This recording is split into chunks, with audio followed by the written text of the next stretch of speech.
Hello बच्चों, यहाँ पर मैं ऑसिलेशन के जो शॉर्ट ट्रिक्स हैं उस वीडियो में मैं आगे आज कुछ क्वेश्चंस लेके आया हूँ जो जिसमें ट्रिक्स काम करेंगे। जैसे कि मान लीजिए एक क्वेश्चन है जो कि अक्सर जेई और नीट के बच्चों को पूछा जाता है। इस क्वेश्चन में हम जैसे कि लेट से इस तरह से मान लीजिए एक इस थ्री आइडेंटिकल स्प्रिंग्स हैं। थ्री आइडेंटिकल स्प्रिंग्स यहाँ पर हमने ले लिया और ये स्प्रिंग्स यहाँ पर एक ब्लॉक कनेक्ट कर दिया और इस तरह से मैंने थ्री आइडेंटिकल स्प्रिंग्स लगा दिया। ठीक है, ये स्प्रिंग्स इस तरह से कनेक्टेड है। यहाँ पे इनके बीच का जो एंगल है, मतलब इनके बीच का एंगल 90 डिग्री है, मतलब ये इसको हमने क्या बोल दिया 45 डिग्री। ठीक है, ये सब यहाँ पे एक रिजिड सपोर्ट दिया हुआ है और इस रिजिड सपोर्ट से ये चीज़ कनेक्टेड है और इसका मास m है और आइडेंटिकल स्प्रिंग्स है, यानी कि इसका जो स्प्रिंग कांस्टेंट क्या हो जाएगा, k हो जाएगा। ठीक है ना।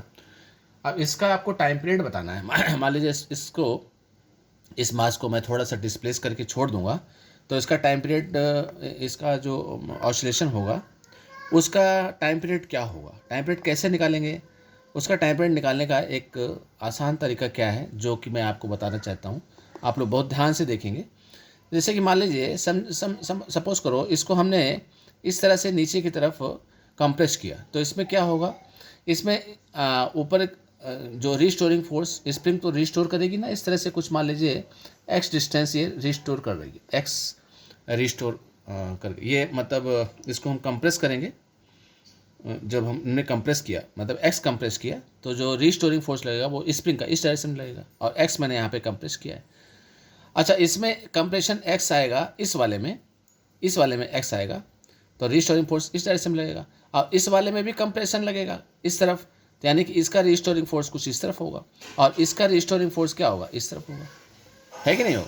अच्छा, इसका रिस्टोरिंग फोर्स लेट से ये एक्स है तो ये मान लो वाई वाई होगा, क्योंकि सेम तो होगा नहीं, कुछ एंगल पे भी दिया हुआ है ना।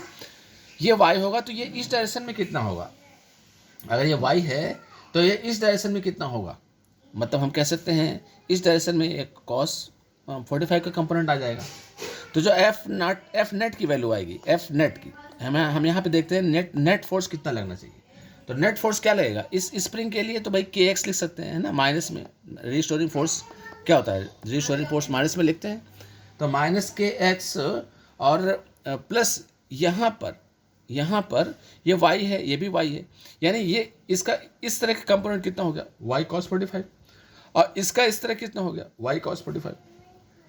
यानी कह सकते हैं कि के यहाँ पर के वाई के या फिर के को अगर कॉमन नहीं लेते मान लीजिए तो क्या होगा के वाई कॉस 45, के वाई कॉस 45 माइनस के साथ, मतलब हम क्या ले सकते हैं, माइनस बाहर ले लिया तो क्या लिखेंगे प्लस में 2 के वाई कॉस 45, 2 के वाई कॉस 45 डिग्री इतना, यानी कि एफ नेट फाइनली कितना ले सकते हैं तो माइनस के एक्स।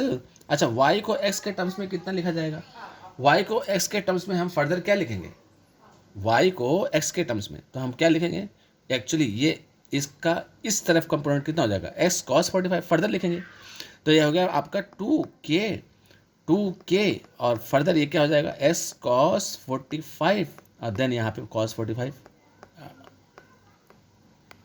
तो ये फाइनली क्या हो जाएगा, ये 1/√2 यानी ये 2 हो गया, ये इसके साथ कैंसिल हो रहा है देखो। ठीक है, तो के एक्स और के एक्स कितना हो जाएगा -2kx हो जाएगा, -2kx। तो अगर इसको आप देखेंगे तो एफ नेट हमारा 2k है, तो फाइनली अगर ये 2k है तो 2k को हमने क्या किया कि अगर माइनस मतलब जो इसका के इक्विवेलेंट होगा, के इक्विवेलेंट यहाँ पे कितना हो जाएगा, के इक्विवेलेंट हमारा 2k के बराबर हो जाएगा। तो बताओ टाइम पीरियड क्या हो जाएगा, तो इसका टाइम पीरियड हम कैसे लिखेंगे, तो टाइम पीरियड हमारे पास आ जाएगा, इसका टाइम पीरियड यहाँ पे क्या आ जाएगा, time period will be like, ये हमारा जो टाइम पीरियड है वो कितना आ जाएगा, टाइम पीरियड हो जाएगा that time period will be 2 pi √m/k equivalent, m/k equivalent होता है और k इक्विवेलेंट की वैल्यू क्या हो गई 2k हो गई, तो ये हमारा टाइम पीरियड हो जाएगा, है ना। देखो ये सवाल, ये क्वेश्चन समझ में आया कि नहीं सबको, फिर से एक बार मैं इसको डिस्कस करता हूँ, एक बार फिर से देखो। मैंने क्या कहा कि ये थ्री स्प्रिंग्स हैं, यहाँ पर इस के और के तीनों आइडेंटिकल स्प्रिंग्स हैं, ये इस तरह से 90 डिग्री पे कनेक्टेड हैं और ये इसको तीनों को एक रिजिड सपोर्ट दे दिया गया है, मतलब तीनों को अलग अलग इस तरह से रिजिड सपोर्ट दिया गया है। ठीक है, ये 90 होगा और ये दोनों स्प्रिंग 90 पे हैं और ये इस तरह से जो है इस तरह से आपका कनेक्टेड है। अब इसमें हमने क्या नेट फोर्स निकालना होता है। नेट फोर्स कैसे निकालेंगे? तो नेट फोर्स निकालने के लिए मैंने कहा इसको थोड़ा सा ध्यान से देखेंगे, या चाहे कंप्रेस करो चाहे एक्सटेंड करो। आप इसको ऊपर करेंगे तो एक्सटेंड हो जाएगा, इसको नीचे करेंगे तो कंप्रेस हो जाएगा, एक ही बात है। मतलब हमको तो देखना है कि नेट फोर्स कितना लगेगा ना। तो नेट फोर्स कितना लगेगा, इसको अगर हमने कंप्रेस किया, इसको हमने नीचे की तरफ कंप्रेस किया, तो भैया रीस्टोरिंग फोर्स इस स्प्रिंग में भी आएगा, ये भी रिस्टोर करना चाहेगी, ये भी रिस्टोर करना चाहेगी, ये भी रिस्टोर करना चाहेगी। तो इसको मैंने नीचे की तरफ अगर इस तरह से कंप्रेस किया, नीचे की तरफ कंप्रेस किया, तो ये इस डायरेक्शन में रिस्टोर होगी, ये नीचे वाली तो इस डायरेक्शन में रिस्टोर होगी ये वाली।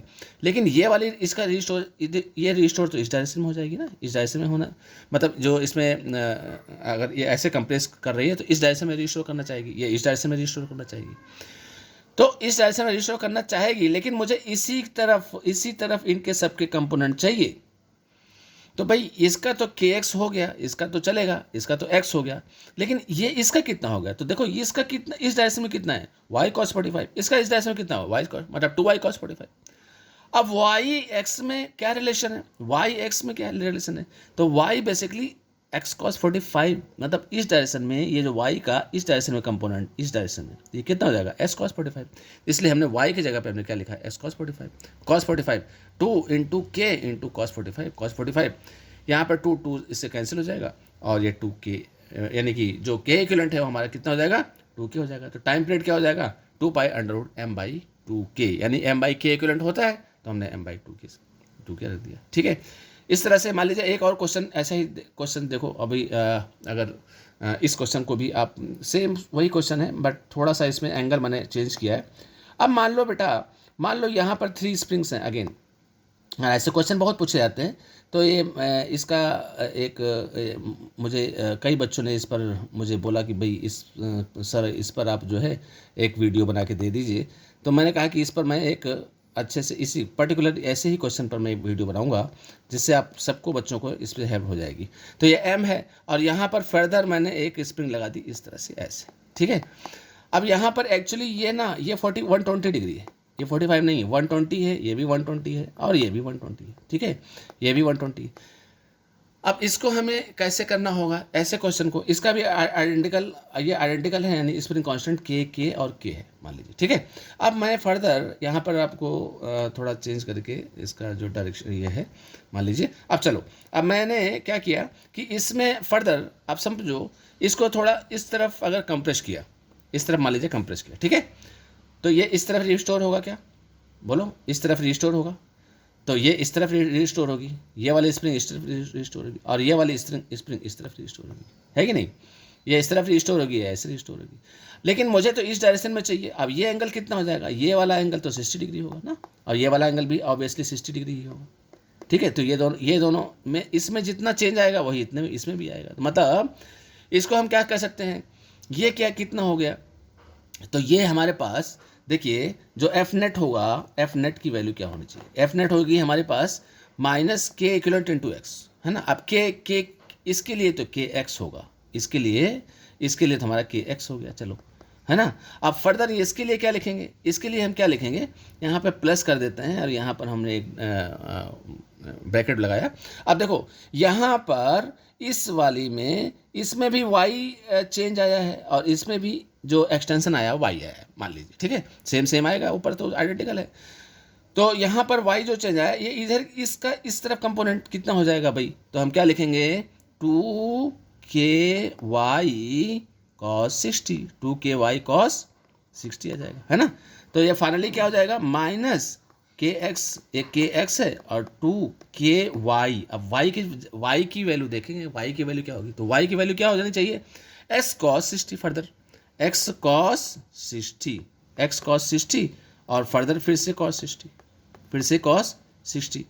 तो यहाँ पर देखिए, आप लोग देखिए 1/2, यानी कि ये एक तो 1/2 इसके साथ कैंसिल आउट हो रहा है ना। तो यहाँ पे क्या बच रहा है, माइनस के एक्स प्लस के एक्स बाई टू आ रहा है। ठीक है। तो मैं फाइनली क्या आ रहा है, x plus S by two कितना होगा, तो x plus S by two हमारा 3 एक्स बाई टू, मतलब यह हो जाएगा फाइनली 3 kx/2 हो जाएगा। ठीक है, ये एफ नेट है। तो अब इसमें एफ नेट अगर ये आ गया, अगर ये एफ नेट आ गया, तो अब आपको देखना है कि इसका टी इक्विवेलेंट आप कैसे लिखेंगे। अच्छा, तो ये एफ नेट अगर इतना है तो ये इसकी वैल्यू क्या हो गई, -3k/2 इंटू एक्स, कुछ इस तरह से के इक्विवेलेंट हमारे पास क्या आ जाएगा, 3k/2 हो जाएगा। तो बताओ टाइम पीरियड क्या हो जाएगा। तो इसका टाइम पीरियड अगर हम लिखेंगे तो टाइम पीरियड क्या लिखेंगे, time period will be 2 pi m/k equivalent. तो m/k इक्विवेलेंट की वैल्यू क्या होगी, 3k/2। तो फर्दर टाइम पीरियड हम फाइनली क्या लिख सकते हैं, अंडर रूट में 2m/3k। देखो क्या ये बात सबको समझ में आई। अगर इस तरह से ये आपको मतलब एक मिल जाएगा कि हमने जो इस तरह से देखिए हमारा जो टाइम पीरियड आया वो ये हमारा पास टाइम पीरियड आ जाएगा। ठीक है, 2m/3k। एक बार फिर से मैं इसको रिपीट कर रहा हूँ, जिससे कि वापस कोई बच्चे को, किसी बच्चे को दिक्कत ना हो। देखो जैसे कि मैंने पीछे वाला क्वेश्चन बताया, उसी क्वेश्चन से रिलेटेड मैंने इस क्वेश्चन को लिया था। उसमें तो एंगल 45 था, लेकिन इसमें एंगल 120 120 120, इसमें एंगल 90 था। इसमें एंगल कितना था, देखो इसमें एंगल 90 था, ये 90 डिग्री एक दूसरे की, यहाँ पर इनके बीच का एंगल कितना है, 90 है। ठीक है, यहाँ पर 90 है। तो यहाँ पर अगर मैं इसको भी एक बार आपको बताना चाहूँ तो देखो ये kx है, तो इसमें kx होगा, और इसमें इस तरफ देखोगे तो 2ky, यानी ky cos 45, ky cos 45, 2ky cos 45, और y इटसेल्फ, इस डायरेक्शन में y इटसेल्फ x cos 45 बनेगा। इसलिए इसमें आप देखोगे तो ये 2kx यानी k इक्वल इसमें 2k मिलेगा। तो इसमें हमारे पास t equal to 2 pi m/2k हो जाएगा। ठीक है, लेकिन इसके अंदर देखिए इसमें क्या होना चाहिए, इसमें 120 120 120 है। ठीक है, तो अब बेटा ये एफ नेट इसमें कैसे निकालेंगे। एफ नेट हो गया इस वाले मेन जो हमारे पास बीच वाली जो स्प्रिंग है, इसमें तो kx हो गया है ना, रिस्टोरिंग है तो माइनस लग जाएगा, प्लस 2ky, यानी इधर ky cos 60 इस तरफ और ky cos 60 इस तरफ, हमें इस डायरेक्शन में देखना है। तो ये हो गया हमारे पास 2ky cos 60। लेकिन y इस डायरेक्शन वाला y का इस डायरेक्शन में कंपोनेंट कितना होगा, x cos 45 होगा, है ना, सॉरी x cos 60 होगा। तो x cos 60 and cos 60 further है, तो cos 60 एंड 1/2 होता है, तो 2 से कैंसिल हो जाएगा, मतलब यहाँ पे kx/2 बचेगा। तो x प्लस x/2 हमारे पास 1 + ½ 3/2 होता है, तो ये 3/2 kx, यानी कि जो k इक्विवेलेंट है वो यहाँ पे कितना मिलके आ रहा है, k इक्विवेलेंट हमारे पास 3k/2 आ रहा है। तो 3k/2 हम m/k इक्विवेलेंट होता है, m/k इक्विवेलेंट की जगह पे हम क्या लिखेंगे, 3k/2 लिखेंगे। तो फर्दर टाइम पीरियड हमारे पास क्या आ जाएगा, 2 पाई अंडर 2m/3k। तो उस पहले वाले की जो टाइम पीरियड है, पहले वाली स्प्रिंग की वो m/2k था, और ये वाले का टाइम पीरियड क्या हो जाएगा, 2m/3k हो जाएगा।